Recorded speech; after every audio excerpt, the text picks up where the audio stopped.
गठबंधन करने के संबंध में ये कहना चाहती हूँ कि कांग्रेस पार्टी में कांग्रेस के जो मुखिया हैं वह संरक्षक श्रीमती सोनिया गांधी जी, ये दोनों चाहते हैं, दिल से चाहते हैं कि बीएसपी का और कांग्रेस पार्टी का जो देश में लोकसभा चुनाव होने हैं तो वहाँ कांग्रेस और बीएसपी का गठबंधन होना चाहिए और फिर इसके बाद लोकसभा चुनाव में भी ये दोनों दिल से चाहते हैं। लेकिन कांग्रेस पार्टी में दुख की बात यह है कि कांग्रेस पार्टी में मध्य प्रदेश स्टेट के मुख्यमंत्री रहे श्री दिग्विजय सिंह जैसे अनेकों और कुछ ऐसे निजी स्वार्थी नेता हैं जो केंद्र में बीजेपी की सरकार की सीबीआई व ईडी आदि की जांच एजेंसियों के डर से घबराकर वे कुछ राज्यों में होने वाले आम चुनाव में व इसके बाद देश में होने वाले लोकसभा आम चुनाव में भी किसी भी कीमत पर कांग्रेस व बीएसपी का चुनावी समझौता नहीं होने देना चाहते हैं और खासकर कांग्रेस पार्टी के वरिष्ठ नेता श्री दिग्विजय सिंह जैसे लोग तो ये चुनावी समझौता कतई भी होते हुए नहीं देखना चाहते हैं, जिन्होंने अपने निजी स्वार्थ में बीजेपी की केंद्र सरकार की सीबीआई व ईडी आदि के जांच एजेंसियों के डर से घबराकर अपनी खुद की पार्टी अर्थात कांग्रेस पार्टी की गोवा में सरकार तक भी नहीं बनने दी थी, जबकि ये पार्टी संख्या के हिसाब से वहाँ बड़ी पार्टी थी। ये बात भी जग जाहिर है। लेकिन यहाँ खास ध्यान देने व आश्चर्य की बात ये भी है कि कांग्रेस पार्टी का ये निजी स्वार्थी वरिष्ठ नेता, वैसे तो और भी नेता हैं, कांग्रेस पार्टी का ये निजी स्वार्थी वरिष्ठ नेता जो बीजेपी का जबरदस्त एजेंट भी है, आज वह एक टीवी चैनल में अपने इंटरव्यू के दौरान अपनी पार्टी का बीएसपी के साथ किसी भी कीमत पर गठबंधन नहीं होने देने को लेकर बीएसपी की राष्ट्रीय अध्यक्ष का नाम लेकर ये बयान दे रहा है या देता है कि मायावती जी पर केंद्र सरकार का बहुत बड़ा दबाव है और वह इनको सीबीआई व ईडी आदि का डर दिखाकर बीएसपी व कांग्रेस पार्टी का किसी भी कीमत पर यह चुनावी गठबंधन नहीं होने देना चाहती है। यह आज उन्होंने एक टीवी चैनल में अपने इंटरव्यू में कहा, जो पूरे तौर से असत्य, निराधार व तथ्यहीन है। जबकि वास्तव में सही बात तो यह है कि इनकी कांग्रेस पार्टी इस गठबंधन की आड़ में बीएसपी को ही खत्म करना चाहती है, जिसकी पृष्ठभूमि जग जाहिर है। अर्थात देश के खासकर जिन दलितों, आदिवासियों, पिछड़े वर्गों, मुस्लिम व अन्य धार्मिक अल्पसंख्यकों के वोटों के बलबूते पर आज़ादी के बाद यहाँ वर्षों तक केंद्र व अधिकांश राज्यों में कांग्रेस पार्टी ने एक छत्र राज किया है। लेकिन इस पार्टी ने भी बीजेपी की तरह ही इन वर्गों के प्रति अपनी जातिवादी व सांप्रदायिक सोच होने की वजह से अपनी जातिवादी व सांप्रदायिक सोच होने की वजह से तो इन वर्गों का भला नहीं किया है,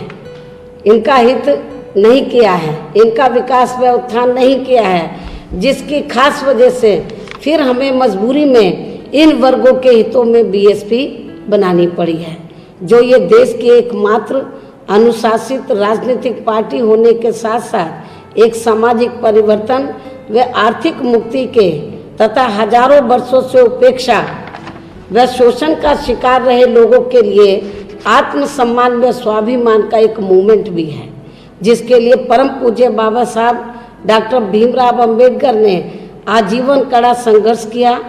अनेकों प्रकार के दुख व अपमान आदि सहे और फिर अंत में अपनी जिद्दोजहद को परिणाम देते हुए इस देश को एक मानवतावादी बेहतरीन संविधान देने में सफल हुए। उनके देहांत के बाद इस मानवतावादी मूवमेंट को फिर योजनाबद्ध तरीके से आगे बढ़ाने के लिए मान्यवर श्री कांशीराम जी ने अपनी पूरी जिंदगी लगाई और देश की राजनीति में एक नया मानवीय आयाम स्थापित करके उत्तर प्रदेश जैसे राज्य में अपनी पार्टी की सरकार बनाने में ऐतिहासिक सफलता अर्जित की। और आज मैं खासकर उन्हीं महापुरुषों के त्याग, समर्पण व बलिदान आदि से प्रेरणा लेकर उनके कारवां को आगे बढ़ाने के लिए अपनी पूरी जिंदगी लगाकर काफ़ी जी जान से लगी हुई हूँ। और ऐसे में बाबा साहब डॉक्टर अम्बेडकर व मान्यवर श्री कांशीराम जी की तरह ही कोई भी पद, सरकारी कुर्सी व बड़े से बड़ा ओहदा मुझे अपने संकल्प से डिगा नहीं सकता है, जिसके प्रमुख उदाहरणों के रूप में दिनांक 25 अगस्त सन 2003 को मेरा उत्तर प्रदेश के मुख्यमंत्री पद से इस्तीफा देना और फिर बाद में दिनांक 18 जुलाई सन 2017 को राज्यसभा से त्याग पत्र देने की घटनाएं भी आप लोगों के सामने हैं। और ये कुछ जरूरी बातें आज यहाँ मैं इसलिए कह रही हूँ ताकि खासकर कांग्रेस पार्टी के नेताओं को बीएसपी के साथ किसी भी चुनावी तालमेल या समझौता करने से पहले ये बात जरूर याद रखना चाहिए कि बीएसपी अपार संघर्षों से निकली हुई पार्टी है तथा सर्व समाज के गरीबों, मजदूरों, किसानों आदि के साथ साथ करोड़ों दलितों, आदिवासियों, पिछड़ों, मुस्लिम व अन्य धार्मिक अल्पसंख्यकों के हित व स्वाभिमान के साथ कभी कोई समझौता नहीं कर सकती है और ना ही किसी के हाथ का कभी भी खिलौना बन सकती है। और ये बाबा साहब डॉक्टर भीमराव अंबेडकर के किसी भी सच्चे अनुयायी के खून में आसानी से नहीं हो सकता है।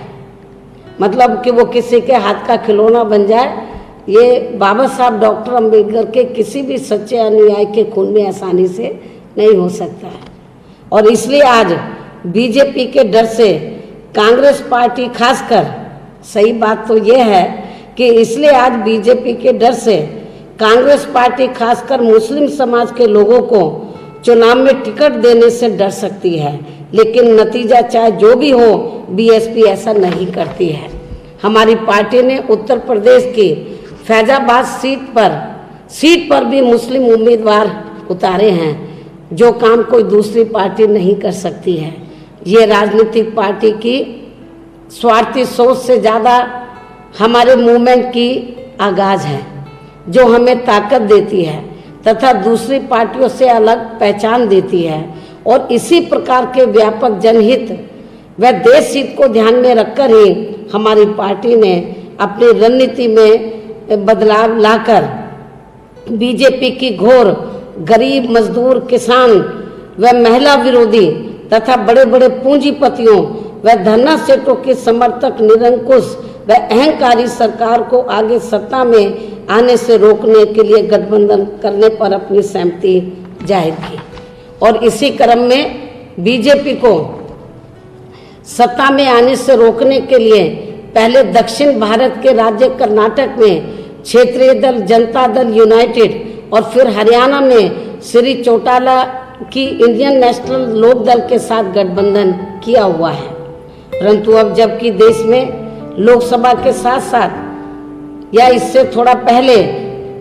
राजस्थान, मध्य प्रदेश व छत्तीसगढ़ आदि इन राज्यों में विधानसभा के आम चुनाव सर पर आ गए हैं, तो चुनावी गठबंधन के मामले में कांग्रेस पार्टी का रवैया हमेशा की तरह बीजेपी को परास्त करने का नहीं बल्कि अपनी विपक्षी पार्टियों को ही चित करने का ज़्यादा हमें लगता है, जो कि एक काफ़ी दुर्भाग्यपूर्ण स्थिति है। कांग्रेस पार्टी अपनी इस प्रकार की नीतियों का नुकसान बार बार उठा रही है, लेकिन फिर भी ये पार्टी अपने आप में सुधार नहीं कर रही है। और ठीक ऐसे समय में जब देश की आम जनता बीजेपी की केंद्र व राज्य में इनकी सरकारों के हर प्रकार के अच्छे दिन लाने व काला धन वापस लाकर उसमें से 15 से 20 लाख रुपए प्रत्येक गरीब परिवार के हर सदस्य को देने आदि संबंधी घोर वायदा खिलाफी जनहित व देश से विश्वासघात करने के साथ साथ तो बीजेपी सरकारों की खासकर गरीब, मजदूर, किसान व छोटे व्यापारी विरोधी नीतियों के कारण बढ़ती गरीबी, भूखमरी, महंगाई, बेरोजगारी व भ्रष्टाचार आदि के जबरदस्त मार से बुरी तरह से पीड़ित व त्रस्त है। और इस अहंकारी, जातिवादी व निरंकुश सरकार को उखाड़ फेंकना चाहती है, लेकिन इसके लिए कांग्रेस पार्टी की गलतफहमी के साथ साथ उसका अहंकार भी अब सर चढ़कर बोलने लगा है कि वह अकेले अपने बलबूते पर यह बीजेपी को हराने का काम कर लेगी, जबकि जमीनी वास्तविकता यह है कि कांग्रेस पार्टी को उसकी अपार गलतियों व भ्रष्टाचार आदि के लिए देश की जनता काफ़ी कड़ी सजा दिए जाने के बावजूद अभी उसे भी माफ़ करने को पूरी तरह से तैयार नहीं है। और जिसका ही पूरा फायदा लेकर बीजेपी न केवल केंद्र में पहली बार पूर्ण बहुमत से सरकार में है, बल्कि देश के ज़्यादातर राज्यों में सत्ता में आकर अपने घोर जातिवादी, सांप्रदायिक व विद्वेषपूर्ण एजेंडे को लागू किए हुए हैं और जिससे हर तरफ लगभग तनाव, हिंसा व अराजकता का माहौल व्याप्त है। लेकिन फिर भी कांग्रेस पार्टी अपने में जरूरी सुधार लाने को तैयार नहीं लगती है। वैसे तो विपक्षी पार्टियों में से खासकर बीएसपी ने व्यापक देश हित को ध्यान में रखकर वह बीजेपी जैसी घोर जातिवादी व सांप्रदायिक पार्टी को सत्ता से दूर रखने के लिए हमेशा ही कांग्रेस पार्टी का साथ दिया है और इस संबंध में काफ़ी बदनामी भी मोल ली है। लेकिन इसके एवज में बीएसपी नेतृत्व का एहसानमंद व शुक्रगुजार होने की बजाय कांग्रेस पार्टी ने बीजेपी की तरह ही हमेशा दगा किया, वह पीठ के पीछे छुरा घोंपने का काम किया। इस संबंध में वैसे तो अनेकों उदाहरण देश की जनता के सामने हैं, परंतु ताज प्रकरण एक खास ऐसा उदाहरण है जिसमें बदले की भावना से काम करते हुए पहले बीजेपी की केंद्र सरकार ने मुझे फर्जी फंसाया और फिर कांग्रेस पार्टी की केंद्र सरकार ने इस मामले को अपने राजनीतिक स्वार्थ के लिए काफ़ी दिनों तक उलझाए रखा और फिर अंत में काफ़ी लंबे समय व काफ़ी कड़े संघर्ष के बाद माननीय सुप्रीम कोर्ट से मुझे न्याय मिल पाया। ये किसी से भी छिपा हुआ नहीं है। इतना ही नहीं बल्कि सन 1932 के पूना पैक्ट बाबा साहब डॉक्टर भीमराव अंबेडकर को संविधान निर्माता होने का गौरव प्राप्त होने के बावजूद भी उनकी घोर लगातार उपेक्षा व उन्हें संसद में सम्मान पूर्वक चुनकर जाने से वंचित रखना, उन्हें भारत रत्न की उपाधि से सम्मानित नहीं करना, महिलाओं को पुरुष के बराबर अधिकार देने संबंधी हिंदू कोड बिल को पारित कराने में वादा खिलाफी व दलितों व पिछड़ों के आरक्षण को संविधान के मंशा के अनुरूप लागू नहीं करने पर डॉक्टर भीमराव अंबेडकर का देश के पहले कानून मंत्री पद से इस्तीफा आदि देने के साथ साथ बामसेफ, DS4 व बीएसपी के जन्मदाता एवं संस्थापक मान्यवर श्री कांशीराम जी के देहांत के बाद भी उनकी मृत्यु पर एक दिन का भी राष्ट्रीय शोक घोषित नहीं करने आदि की कभी भी ना भुलाई जाने वाली दुखद घटनाओं के बावजूद भी बीएसपी द्वारा सत्ताधारी बीजेपी के खिलाफ कांग्रेस पार्टी के साथ मिलकर चुनाव लड़ने पर सहमति कोई कम नहीं बल्कि बहुत ज़्यादा अहमियत रखती है, मायने रखती है। परंतु चुनावों में गठबंधन की ताजा घटनाओं के संबंध में कांग्रेस पार्टी के रवैये से ये साफ लगता है कि रस्सी जल गई पर ऐंठन अभी तक भी नहीं गई है। अर्थात कांग्रेस पार्टी कतई तौर पर बीजेपी को पराजित करने में रुचि नहीं रखती है, जिसका फिर से नुकसान सहने को शायद देश की जनता तैयार नहीं है। वैसे तो कांग्रेस पार्टी के हर मामले में अभी भी काफ़ी दयनीय स्थिति है, फिर भी उसे गुजरात की तरह अभी तक ये गलतफहमी बनी हुई है कि वह अकेले अपने बलबूते पर ही बीजेपी की साम दाम दंड भेद व ईवीएम आदि के अनेकों प्रकार के हथकंडों का सामना कर लेगी। तो ये हास्यास्पद नहीं है तो और क्या है। जबकि पिछले सभी चुनावी अनुभव ये बताते हैं कि अगर कांग्रेस पार्टी से मुख्य मुकाबला है तो बीजेपी चुनाव आसानी से जीतकर सरकार बना लेती है। फिर भी विपक्षी पार्टियों को अगर कांग्रेस पार्टी से मुख्य मुकाबला है तो बीजेपी चुनाव आसानी से जीतकर सरकार बना लेती है। यह अभी तक का अनुभव रहा है। फिर भी विपक्षी पार्टियों को आगे करना तो दूर, उनके साथ सही सूझबूझ व ईमानदारी से गठबंधन के साथ चुनाव लड़ने के लिए भी कांग्रेस पार्टी अभी हमें तैयार नहीं लगती है। अर्थात ये सवाल उठता है, क्या सही मायने में कांग्रेस पार्टी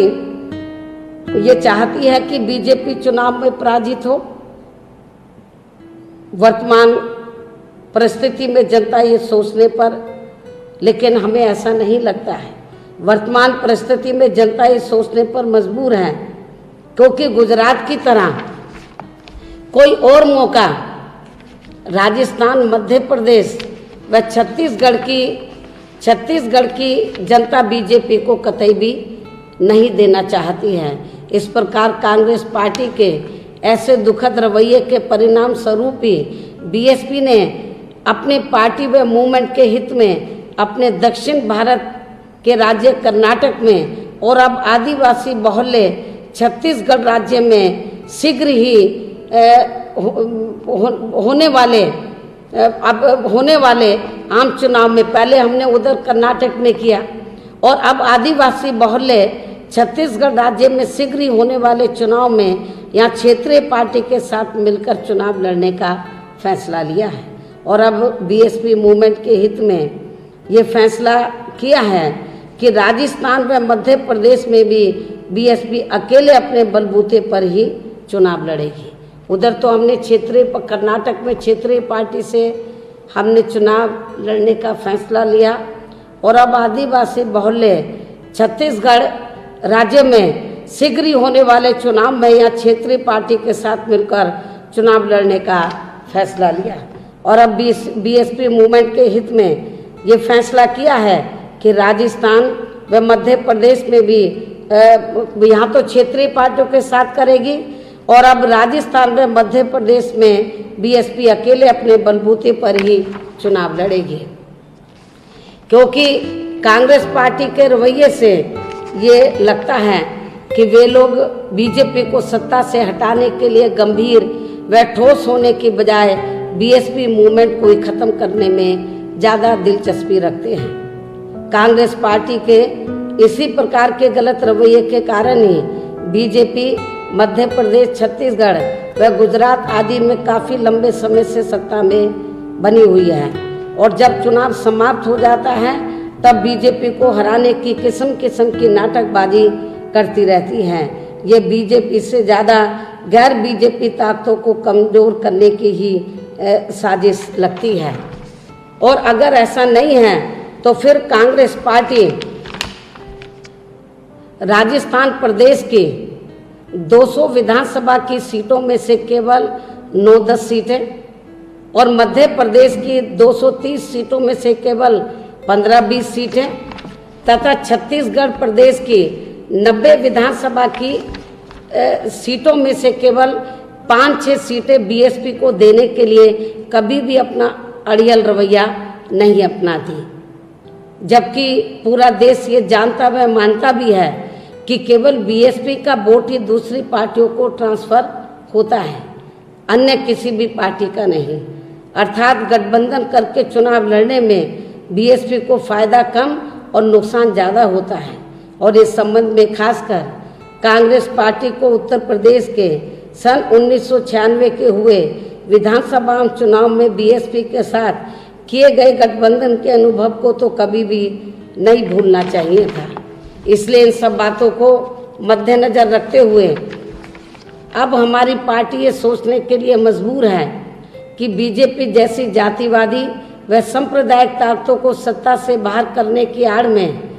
हमें चुनावी गठबंधन में बहुत ही थोड़ी सीटें देकर ये पार्टी अर्थात कांग्रेस पार्टी वास्तव में बीजेपी की तरह ही हमारी पार्टी को समाप्त करने का षड्यंत्र कर रही है, जिससे पार्टी के लोगों को बहुत ज़्यादा सावधान रहने की ज़रूरत है। हालांकि हमारी पार्टी के कांग्रेस पार्टी व इनकी सरकार पर काफ़ी एहसान रहे हैं, फिर भी ये पार्टी हमारी पार्टी को राजनीतिक तौर पर समाप्त व बर्बाद करने के मामले में बीजेपी से 2 कदम आगे बढ़ जाना चाहती है। लेकिन बीएसपी व इसका नेतृत्व वह पत्थर है जो नदी की धार के रुख को बदलने की क्षमता रखता है, जो कि बाबा साहब डॉक्टर भीमराव अंबेडकर व मान्यवर श्री कांशीराम जी की सीख है। वह बीएसपी को आघात लगाने की किसी भी रणनीति व षड्यंत्र को कभी भी सफल नहीं होने देगी। और अब अंत में ये बात कि बीएसपी सर्व समाज में से अतिशोषित व पीड़ित खासकर दलितों, आदिवासियों, पिछड़ों, मुस्लिम व अन्य धार्मिक अल्पसंख्यकों व अपर कास्ट समाज के गरीबों के साथ साथ देश के करोड़ों गरीबों, मजदूरों, किसानों व अन्य मेहनतकश लोगों के हित व स्वाभिमान के लिए संघर्ष करने वाली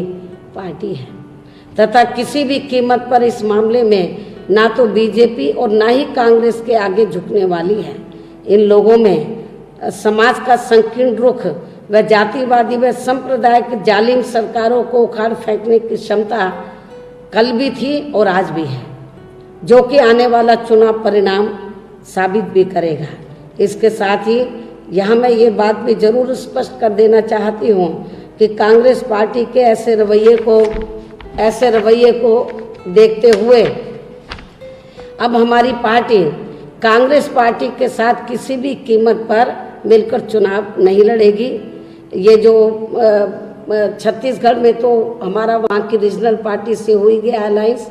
मध्य प्रदेश और राजस्थान में हमारी पार्टी कांग्रेस पार्टी के साथ मिलकर किसी भी कीमत पर चुनाव नहीं लड़ेगी। इस ज़रूरी ऐलान के साथ ही अब मैं अपनी बात यही समाप्त करती हूँ। धन्यवाद।